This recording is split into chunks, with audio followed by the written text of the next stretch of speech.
Hi, I'm Heidi. You guys have all met me already. Yesterday I talked a little bit, just gave a brief overview of what we're doing in Idaho, but now I'm going to show you some of the specifics. We've done a lot more than what I'm going to talk about today, but I'm going to focus more on our successful projects that we've done because I think those are the important ones to share with you. So once again, I'm going to start with our partnership. When I talk about the Idaho Farm to School program, our gardening program, I want to emphasize that this is not just the Department of Education. This is definitely a partnership. Primarily, a lot of the work I'm talking about today is between the Department of Agriculture and the Department of Education. And Leah, if you'll just raise your hand so everybody can see who you are. That is Leah Clark, who is my partner in crime on all of this stuff. So anytime I'm referring to anything that we are doing, I'm referring to Leah and I in our collaboration with all of these projects. So our two main areas that we work in, first off, is education, and I'm going to talk about a lot of the different things that we do to educate not only the students, but we do a lot of work to educate the teachers because they are one of the primary influences of the students that we work with. Plus, if we can teach a teacher, we can teach several kids through that teacher with all of our information. So we do a lot of work with teachers. We develop a lot of classroom materials for the teachers to use and for students to take home to their families. And then we do some school-wide celebrations that I'll talk about in a little bit. And we're just getting into the school gardening realm with a new grant that I just wrote, and I'll talk about that a little bit. And then with school food service, because I am in child nutrition programs, we're working very hard to get school food service to do more local foods and to also be one of our educators out in the schools. And there's a little bit of talk about at our table about the food service directors being the gatekeeper, and food service directors do have a choice. Under different financial constraints, they do have somewhat of a choice whether they serve local or not. So Lee and I go to, every year we do education on how to serve local foods in schools and the importance of serving local foods in schools at our statewide School Nutrition Association conference. And we've been doing that for about 3 years now, and it's a pretty popular class. I think 2 years ago we had about 75 people in that class where we talked about best practices, and we actually had food service directors on a panel like this talking about what worked in their state, in their school. And then this year we had about 45 people, and we kind of brought it back to the basics and defined what do we consider to be farm to school, and kind of had to open up that definition just to have a better understanding in our state. So we work a lot with our food service people to get more foods into our schools from Idaho, and with that is a lot of education on where to find those foods, how to get local foods, and Leah does a lot of work in that area as far as working with vendors or directly with farmers and things like that. And then, like I said, just a lot of educating them as well. They are consumers, but they also have an opportunity to educate our students. So this is one of I would say our most successful thing that we've done since Lee and I have been working together. We provide these to teachers for free in tear-off pads of 30. In the front is the pyramid. We did get permission from the USDA to adapt their pyramid. Anybody can do this. They don't want the USDA's logo on the one that you changed, basically is what they told me. The back has nutrition information on it, and in the middle section here has Idaho agriculture facts. So it talks about how much wheat we grow, how many apples, things like that. And the bottom section has more nutrition information that was on that regular pyramid.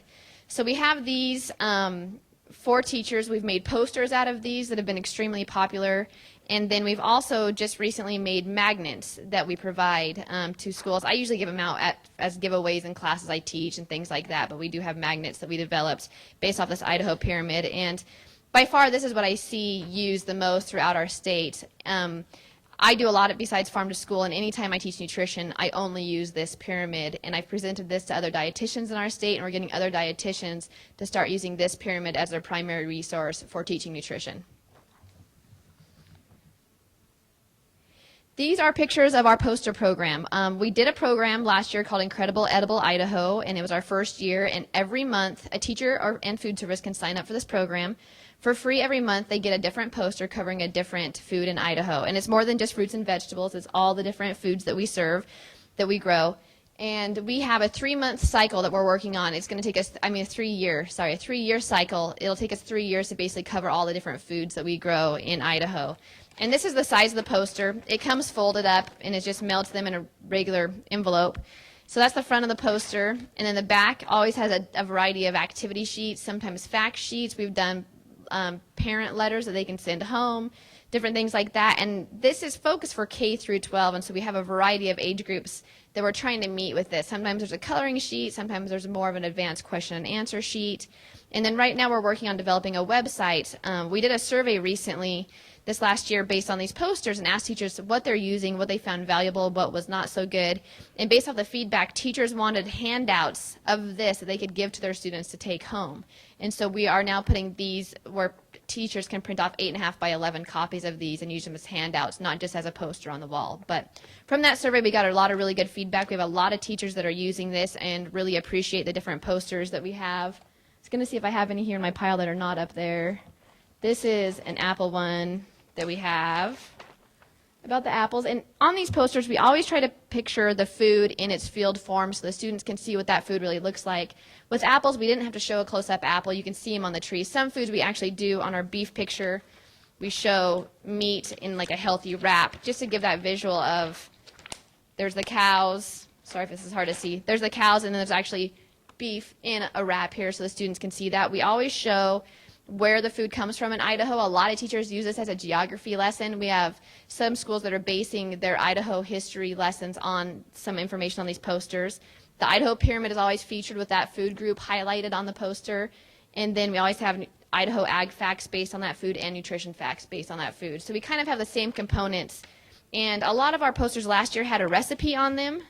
This one right here has an in-class recipe that does not require cooking. The teachers have asked us to put that on the back as an activity so they can hand it out to their classes. So we've changed that this year.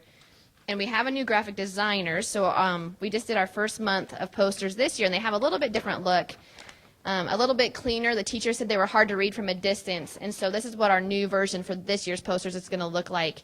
And this year will be a whole new different set of foods because it's that 3-year cycle. So this was plums and pluots, and they're still going to have the visual of the food in the field, but a little bit easier to read facts on the front. So that's our new look. And these are local pictures, like this says a plum orchard in Caldwell, Idaho, to really connect that local field. We do get local pictures for all of these things.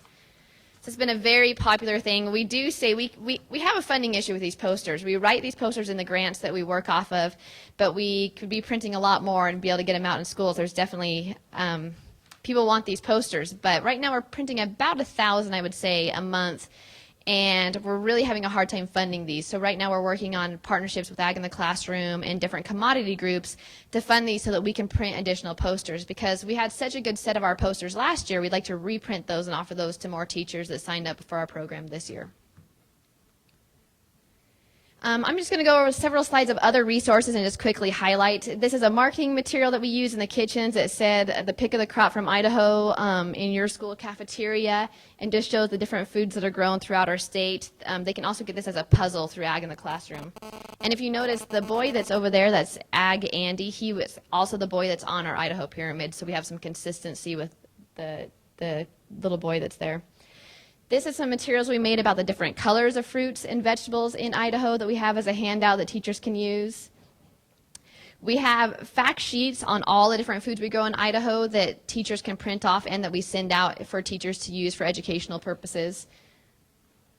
And then this is another very popular item. This is our fruit and vegetable calendar that shows when fruits and vegetables in Idaho are available. And this is on the back of a farmer's market guide that shows when all the farmer's markets are open and what time and where their location is. And then we also provide it as a poster to the schools to educate with. And our food service uses this too for education for the food service employees.